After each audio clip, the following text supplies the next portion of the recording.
Delays and disruptions due to the COVID-19 pandemic are having ongoing consequences on the global shipping industry, causing a shipping crisis. Exporters in Sri Lanka and around the world are struggling to adapt to rising freight rates, limited container space, and a potential maritime labour shortage. So the shipping crisis actually began with the early stages of COVID-19 from China, where supply chains of China broke off because Chinese factories and China was on lockdown. The international community who relies on a lot of supplies and finished goods, nearly 40% of the global supply chains come out of China. And suddenly we had a crisis in China, and manufacturers in other parts of the world and consumers started having shortages and delays of shipments coming in from China, which broke the supply chain at the first stage. While China gradually began to recover, COVID-19 spread rapidly around the world, including to Sri Lanka, resulting in limited port activities due to lack of staff. This meant long delays at ports, leading to a hold-up of container ships.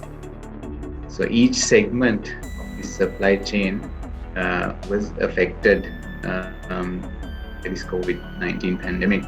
And if you ask me why it happened, I think it's basically because none of us had sort of enough forecasting models, enough strategic plans, ever anticipated such a huge impact. And the biggest supply chain disruption came actually when COVID recovery came in the United States and Europe, where suddenly over a period of 1 year where people had not spent money or gone on holidays or bought things, started buying things at a rapid pace while the economy was recovering. The demand suddenly peaked from the major economies, and ships were getting full. Ports around the world experienced a buildup of ships and containers stuck outside their ports, leaving a limited number of shipping containers available to contend with the sudden demand. Furthermore, as a result of COVID-19 related restrictions and lockdowns, there was also a shortage of port workers to unload waiting containers and truck drivers to transport the shipments to their final destinations. What we call the Lockjam Effect came right up to the manufacturer's doorstep. Where manufacturing was going on, but they could not get ship space. There were not enough ships. Scheduled ships became unscheduled. And also the empty containers from Europe and US never reached back to Asia. As a result, the demand supply, obviously, supply was low, demand was high for exports. The freight rates actually skyrocketed, ranging from 500% to 800% over the 2019 rates that were there in the market. Highly competitive freight rates are impacting small and medium-sized exporters the most, both globally and in Sri Lanka. Countries like Sri Lanka, small economies, low-value products, we have problems of getting space and right freight rates at this moment, and there are a lot of rollovers in transshipment ports.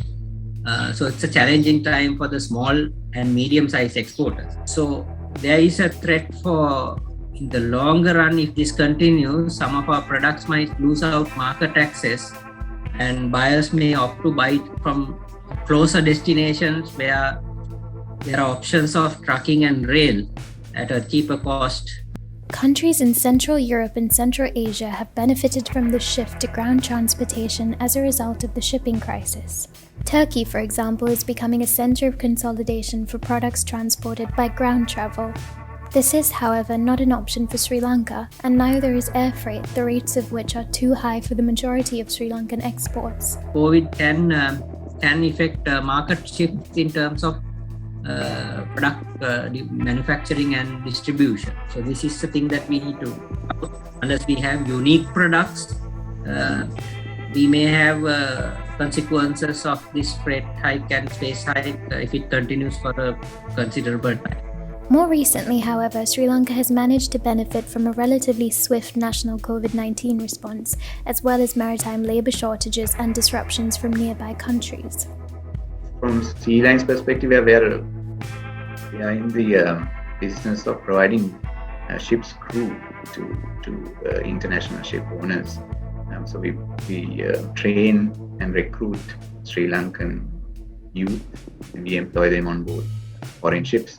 We were able to basically find an opportunity because our officials and authorities had at that time especially managed the COVID situation quite successfully in comparison to other nations, especially seafaring nations like India and Philippines.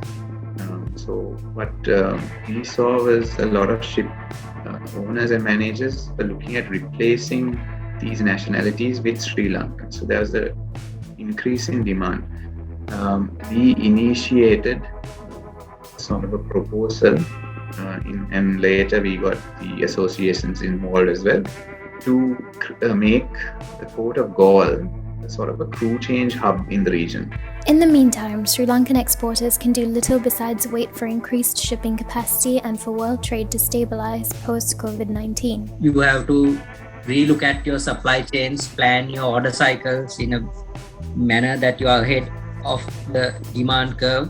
If your earlier order cycle was 30 days, talk to your supply chains and amend it to 60 days so that you have enough raw material for expecting delays and all that, so that also shipping orders to be brought forward so that you plan for 2 to 3 weeks delay at ports or at destinations.